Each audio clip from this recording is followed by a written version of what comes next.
What is going on, everyone? Welcome back to another FPL video for pre-season. I'm trying something a little bit different, right?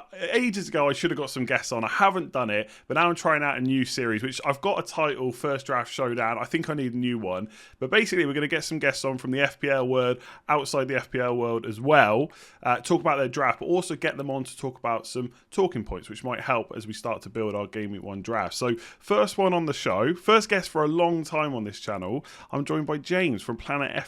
How you doing? All right, mate. Yourself? I'm humbled to be the first in a long time, mate.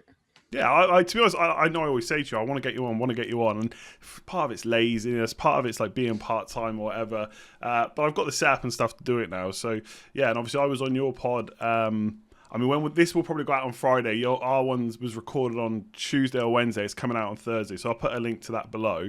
But yeah, James runs one of the most successful FPL pods out there. Go and follow them, Planet FPL Pod on Twitter. He's just one half. There is Suge as well that does it with him. Would you say you're the better half? Yeah, obviously. Yeah, okay. I mean, not my words. Suge actually featured in one of my videos recently, the tips one, which I thought was a really good point. But yeah. You know why I didn't feature in it, didn't you? Because you know what the response to the question was that I gave. Yeah, don't follow us. Basically. So there you go. I'll tell you to follow them, right? There's a link in the description below. You can go and follow them. So yeah, new format, trying it out. Let us know what you think. So we're going to go through the draft later on, but I want to go through some different points with different people because everyone's got their own knowledge, expertise area and stuff like that. So James, if you didn't know, is a Spurs fan. Loves talking about Spurs, especially after their recent impressive seasons. So we're not going to go into micro stuff. We're not going to talk about players to buy just yet because there's a lot of things that are going to change. We've got pre-season and stuff like that. We know things are going to change. But Nuno's in the job now. Took a while to get a manager, of course. How are you feeling about that after obviously coming from Mourinho before? Oh, anything was an upgrade, mate. That's a certainty. It would have been nowhere near my first choice, Nuno. I think by the time the announcement actually come around, it was just a please to have a manager, having not had one for around about 2.5 months. It's difficult to say how it will go. The first glimpse on the first two pre-season games seems to suggest a 4-3-3. Seems to suggest an emphasis towards wide players carrying the ball. If you want a name that might spring out, and I'm not suggesting anybody puts him in their FPL team, but I think there's comparisons I've seen already in terms of Adama Traore's positioning with Lucas Moura's. There's definitely things he's trying to bring over. I think my first assessment, admittedly, he's been playing kids at fullback, but I think if we're expecting bombing, overlapping fullbacks, that might not be happening. It looks like he's going to go with a 4-3-3. Obviously, at the moment, it's really difficult to gauge because there's so many personnel away because of the Euros and stuff. Yeah, definitely. I mean, I think, to be honest, I think a lot of us think of Nuno, they think of the 5 at the back or the 3 at the back at Wolves, and it doesn't look like that's going to be the play. How big of a job do you think that Spurs job is to turn things around? Like, do you think he's got to win the fans over, or do you think they're just happy not to have Mourinho? I don't think he has to win the fans over. I think the fans will give him a chance. There's no doubt about that. I'd be surprised if he was anybody's first choice. But if he's going to try and deploy an offensive football team that's going to try and play the right way, that's part of the course. I think Spurs fans are realistic about this season. I think it's fairly obvious there are at least 4 teams in this league better than us at the moment. So to try and finish in the top 4 would be extremely difficult. It would need one of the big 4, basically, if we're honest, to have a fall away bad season and Tottenham to be better than all of the rest. He's got a massive task on his hands because there are a lot of bad players at the football club, unfortunately. It's not an overnight fix. And I think Spurs fans realise that at the moment. Yeah, so maybe realistic, which is always a good thing to do going into the start of a season. This is a massive what-if question because obviously it would depend on replacements and how the money is spent and stuff like that. But let's say Kane goes to Man City. I think everyone, we don't even need to discuss whether he'd be in our FPL team, so I think he would be in most people's. Do you think... Obviously, it would make Spurs a worse team, right? You don't lose one of the best players in the world and become a better team, right? That's an obvious point. But yeah. How big of a dent? Like, do you think Son is good enough to kind of carry up front with the players that you'd have? Why? Because, we've seen him play up front before, and I think Son's very underrated. We spoke to, you said about how he's a 200-point player. Just how big of a dent is it, I guess, if you put it into words? It's massive. You're trying to replace the irreplaceable, basically, because Kane's in a league of there's 3 or 4 great number 9s in the world, and he's one of them, right? So you can't replace him. it's factually impossible. I think with what he's got at the moment, Son would go and play as a centre forward. That's the position he played in the first half at Colchester on Wednesday evening. That's probably what he'd do at the moment. But Spurs would certainly look and go and buy a new forward. I know there's been a long interest in Danny Ings, which I think he's always been reluctant about because he probably knows he's not going to play unless Kane's not there. So I think that's the type of forward we would probably go to, which would probably be short term as well, because in Dane Scarlett and Troy Parrott, there's a couple of young forwards who are not ready yet, but have got a lot of potential. And I think the club's a little bit conscious of blocking their pathway in the next few years. I mean, and that's exactly how Kane burst onto the scene, right? I mean, he was pretty young and just all of a sudden got a chance and just took it from there. Well, he got the chance out of nowhere, but basically Spurs had bought obviously Soldado the year before, which didn't work out. He had a lot of off-field problems. His wife suffered a miscarriage basically as soon as he got to London. Adebayor's form disappeared as soon as he signed permanently, and it opened up for Harry. And once he got the chance, the rest is history, isn't it? Yeah, exactly. Here's a question more back to FPL without talking about specific players to buy. I want to talk about the eye test, right? I'm not going to get into an eye test versus stats debate because ultimately I think everyone can agree you can have a bit of both if you want to, or you can go with one or the other. My question is more, do you think most people who say they want to use the eye test have the ability to use an eye test? And what I mean by that is how people read the game good enough for that decision. So like, you're someone that when I listen to your podcast, it's not necessarily stats focused, even though you'll throw some in. You've watched the game, you've seen every little detail. Where's this player position? Who's making runs here or there? I don't do that. I'll be honest. I watch games and I get tunnel vision on trying to watch my player or watch a player that maybe I'm interested in. My eye test is probably no good to anyone. Do you think the majority of people are like that? And do you think they just say eye test even though it doesn't really mean anything? I think you don't have to be, there's a difference between understanding some of the tactical nuances that's happening in the game and then understanding things that can benefit your fantasy team. I think anybody can use an eye test to improve their fantasy football team.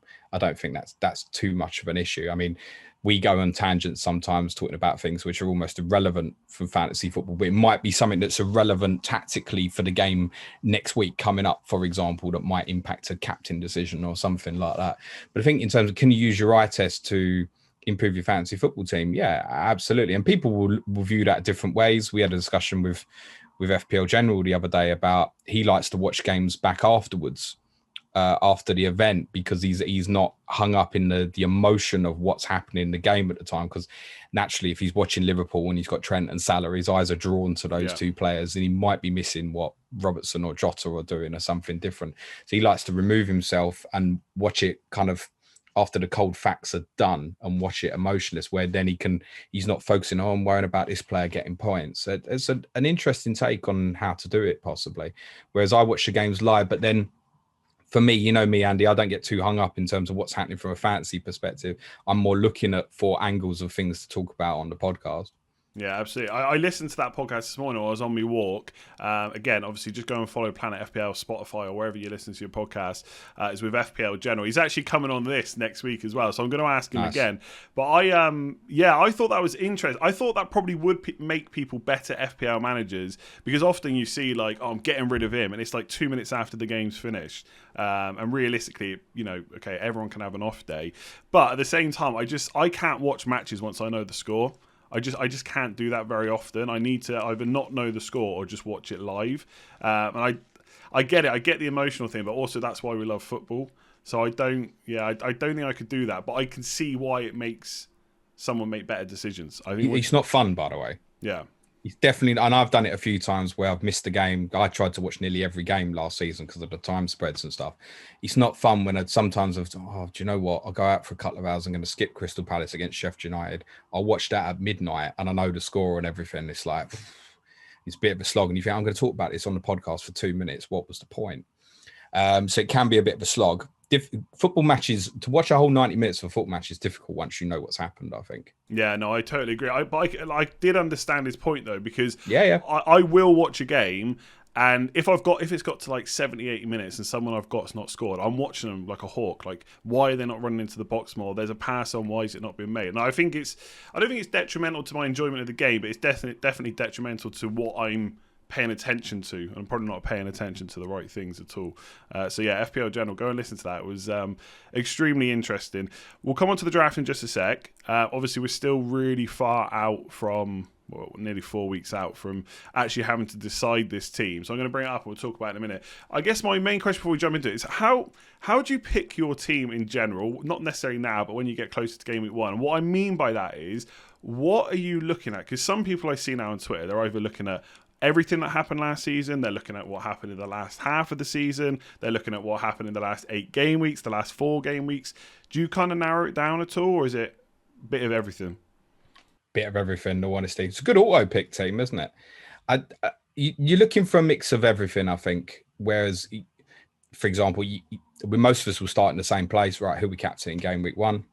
Most of us have probably agreed on Mo Salah at the moment, so he's in. I think the big thing with what I've done at the moment is I don't have another premium as such, a Fernandes, a De Bruyne, or a Kane. My second at the moment is Son. And the reason at the moment I'm looking to go down that route, and I by no means promise that Bruno won't be in my team, because I think Bruno gives a captaincy problem game week 4, where he's probably the best shout. But I'm looking at the moment going, I think I'm probably quite comfortable captaining Heung-min Son against Watford in game week 3. And therefore, what can I get out of my team by removing Bruno for those first 3 game weeks? And obviously, go and buy him in game week 4 if I want. I mean, that team's got £1 million in the bank at the moment, so moving shouldn't be too difficult if I need to get there. Then I think defensively, I like consistency. So Trent, Robbo at the moment, Trent's definitely going in there. Robbo is a debatable for me at the moment, but I like that going the defensive of Liverpool City, double Liverpool. Sanchez in goal. I don't like to spend too much on goalkeepers. It's not a position you want to muck about with. They do have good opening fixtures. And then further up the field, the rest are kind of more punty in a way where I know, say, for example, Buendia and Watkins, great first 3, want to take advantage of that, but aware that I probably want to get rid of them for game week 4. Iheanacho, I like if he's going to play. There's a little bit of question marks about it. Could Docker take his place, but I find that unlikely to start with. Ismail Assar, I like Watford's first 7. On my fixture ticker, I actually think they've got the best 7 fixtures, which takes you up to the second international break. And then you've got a punty one in there. I think everyone can afford 1 punt. So mine at the moment would be Ferran Torres. You got obviously a 4.5 million budget forward, 4.0 goalkeeper. And I think at least a couple playing on the bench is probably quite important at the moment because of COVID. Yeah. And I was listening to Black Box, and Mark and Az were talking about the idea that obviously if you've got a couple of playing subs, if you can't get to player X straight away, you have got a little bit of cover if you pick up some injuries or something.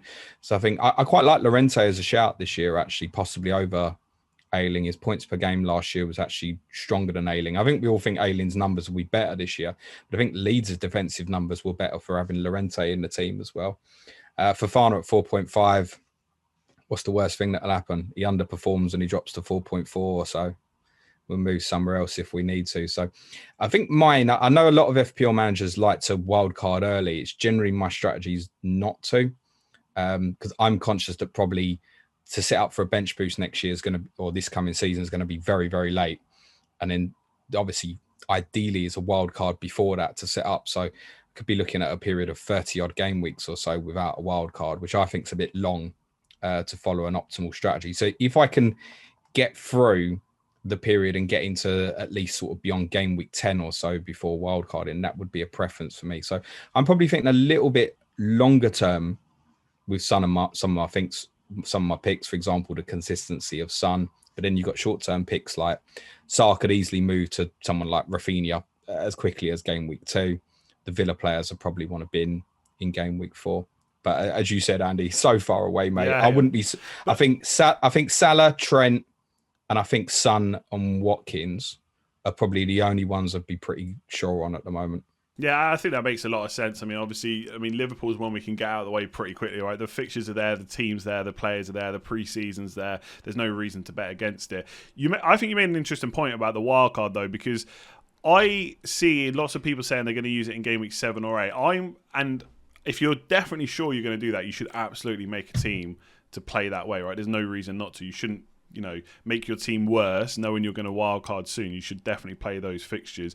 But I think a lot of the fixture turns then that people are looking at is Chelsea and Man City. And I just think, like, by game week 7 or 8, will we definitely know any more now about who's nailed from those two teams? Like Chilwell right now, I can tell you he'll probably get the most minutes at left back this season, unless they happen to sign someone else, which I don't see why they would. Is that going to change between now and game week 7 or 8? Probably not. But the rest of the players, I don't even know if they're going to be more nailed on. So I prefer sort of what you're doing, that I'm not setting myself for a game week 7 or 8 wildcard. But if I need to, I just will, right? Because that's the beauty of it. It's there. You can just pull the trigger. So I definitely like that way of thinking. And Son is someone who basically fixes a problem, because I think game week 3 is a problem for captaincy. And you're spot on about not having Bruno Fernandes. Again, it'll be difficult to go into game week 1 without him, I think. But in game week 3, when Salah plays Chelsea, you need someone else. I mean, what Bruno Fernandes in game week 3 is playing Wolves away. And again, we're going to have to wait and see how they set up, how they play. But do you think it's fair to say that they're probably not going to be as defensively sound as they have been in previous seasons under Nuno? Yeah, the reports I'm hearing is that they're definitely going to be more offensive, and they may well get exposed quite a bit on the counter-attack. So captaining Bruno against Wolves in game week 3 is absolutely reasonable. I think my case on it is I actually think, if I'm looking at a longer-term think, Son, is definitely someone who overperforms his stats. One of the reasons he overperforms them is because he's such a bloody good finisher, right? He's absolutely deadly. It's mental, in fact, how good he is. He's like 40% over XG, which if that was on a half a season or a season, you would just say, well, he got a bit lucky. But this is over years now. It's ridiculous. But it's because he's arguably the best finisher in the league. Right foot, left foot doesn't matter for him. He can bend it with either foot. So we have to remember that with these XG busters like Son. Okay, yeah, he might have the similar XG chance to play a Z, but Sonny's a better finisher, so he's going to put it away more often than other people.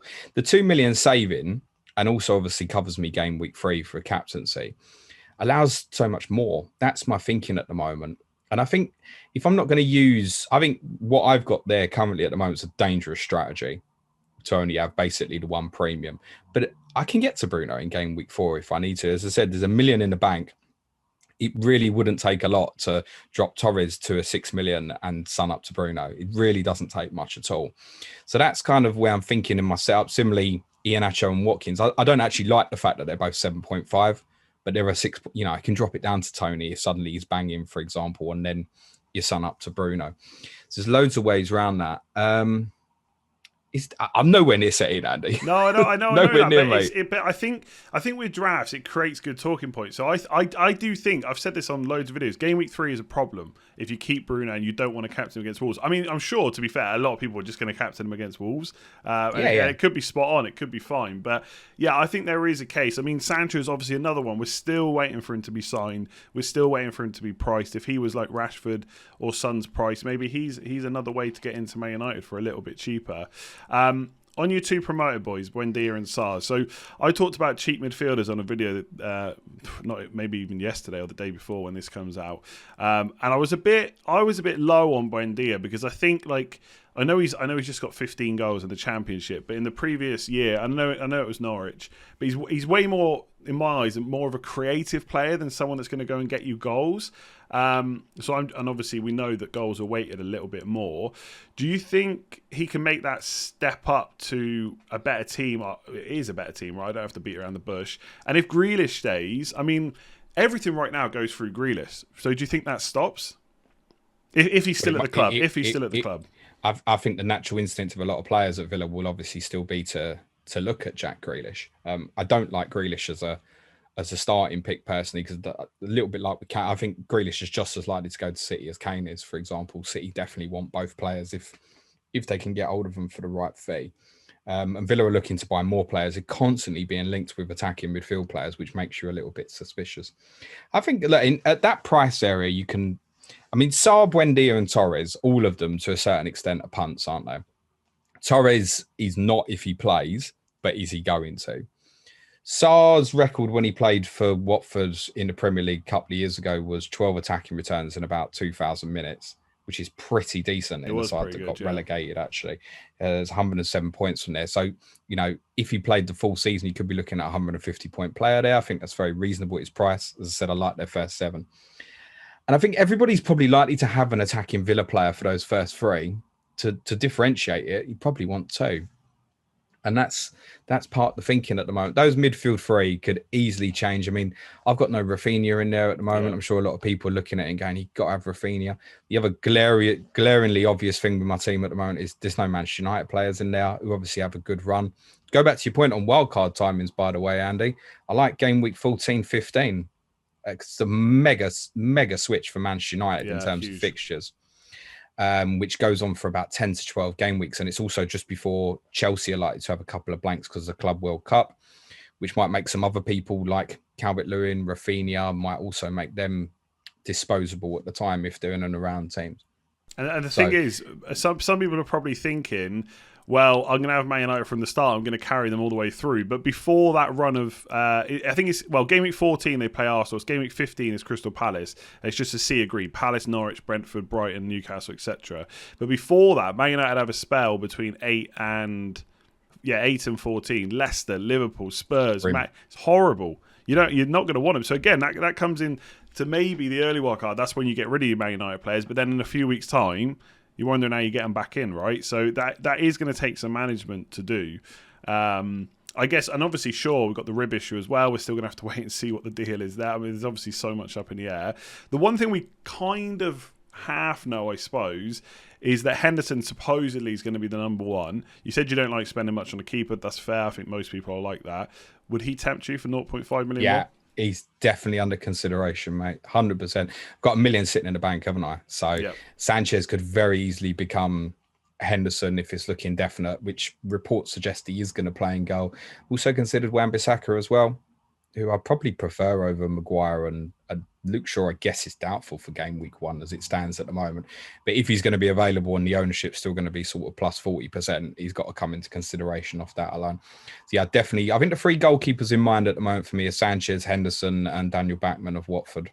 Those would be the ones under consideration. Yeah, I'm one of those people that it's not really a rule, but I don't usually buy promoted players at the start, right? Because Sarri's under consideration for me. Tony is as well. But outside of that, I'm probably not looking at anyone else. Do you think Watford can... Because obviously their defence, they didn't concede... I think they were the lowest conceders of goals. That's a rubbish way of putting it, but you know what I mean. They conceded the least amount of goals. I'd say. Yeah. Do you think they can make that step up? Or do you think it's just 4.5, so save points come into it as well? Yeah, a little bit. I mean, particularly in home games last year, the defensive record's very good. And the record gets a lot better from when Cisco took over sort of December time as well. They really benefited from bringing Sierralta into the team. Once he got into the team, they were much more stable defensively. He's 4.5 as well, but he's a bit of a yellow card magnet. So I think Bachmann versus Sierralta, you'd go with Bachmann. But I considered both of those players. I think they're the easiest one to go into because, like I said, I like their first 7. And then if it's badly wrong, that's part of a time that a lot of people are going to look to wildcard over that international break. Then I think Brentford have probably got a little bit more of a ceiling in terms of their capability, possibly a bit more explosion. I'd listened to FPL Irons when he was on the Wire podcast, and he watches a lot more championship football than I do. And he was saying that he's thought that Watford were probably the most likely to stay up, but Brentford probably had the higher ceiling. Like if one of the 3 clubs were to do what Leeds did this year, that Brentford were actually probably the most likely. Norwich will be better defensively as well. Their numbers are so much better than the previous year they come up, but then their offensive numbers are a lot worse. So I think all 3 have got a chance of staying up, but I could see all 3 going back down, to be honest, because you look at clubs like you think Palace, they're going to eventually going to drop into it. But like people like Elise, I know he's not fit for the start of the season. And Gay, they've got in from Chelsea, was on loan at Swansea last year. These are clever signings. These are players that have got their grounding and ready to play in the Premier League. They're good players. They've got a new manager in Patrick Vieira. It's probably going to be a 4-3-3 system. Newcastle, 16 points from the last 8 last year. And you start looking at that and then you think, Brighton were down there. Well, Brighton ain't going to be down there again. None of us particularly think that. Burnley, you always feel are going to get out of it. Yeah. And you start saying, well, who will go down then? So they've all got to perform well, is what I would say. But there's a narrowing of the competitiveness in the Premier League. Like it's close enough between the the shit and the good, if you will. Can you swear on this channel, Andy? Sorry, mate. It's fine. It's fine. I won't bleep it out. Mark once dropped an F-bomb at the end of last season, so no. you're good. But you're right. I think that what used to be called mid-table has grown now, where it's quite the gap between the top of the mid-table and the bottom of mid-table it's bigger. Like, there's more teams involved in it. They're just getting better and better. So yeah, it's a difficult one. Yeah, Backbone, a lot of people looking at him. Last kind of question, we'll talk about Man City. I mean, I am obviously Late Riser talks a lot about Man City and how he likes them because people are put off. I am definitely one of those people that gets put off by the minute situation. Last year when Laporte came back, we saw him and Stones kind of rotate a little bit. Part of that was obviously because of Europe as well, so it kind of worked nicely for Pep.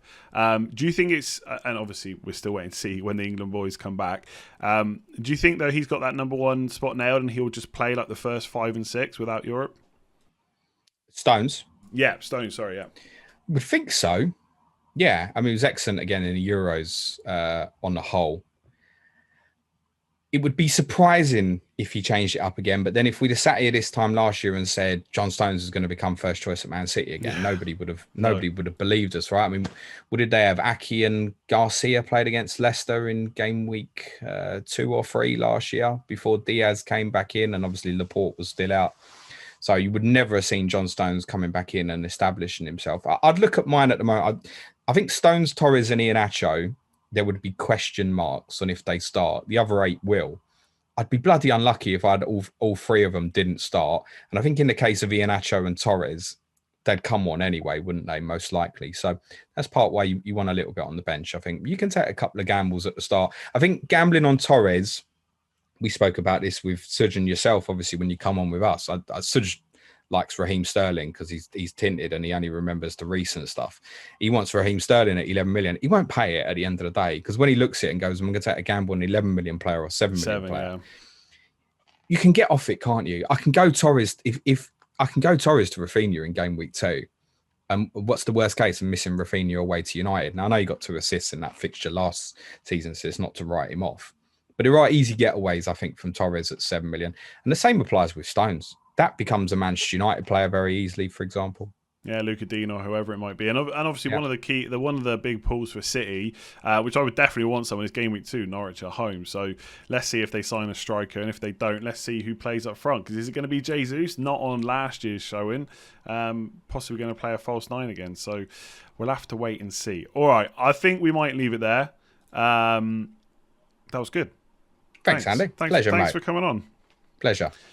We will do a few more of these before the season starts. Like I said, we've got FPL General coming on next week. I'm trying to sort a few more people out, not necessarily just from the FPL world. So if you did enjoy it, do give it a like, hit that subscribe button. You go and follow James at Planet FPL Pod on Twitter. They're all over every podcast place as well. I don't really understand the podcast world. The YouTube world's much easier. It's just one platform. Whereas like podcasts, you've got like a million different things. But yeah, go and follow them. James, thanks once again for coming on, being the first Cheers, on. Mate. Yeah, if you liked it, give it a like, hit that subscribe button, and we'll catch you again soon.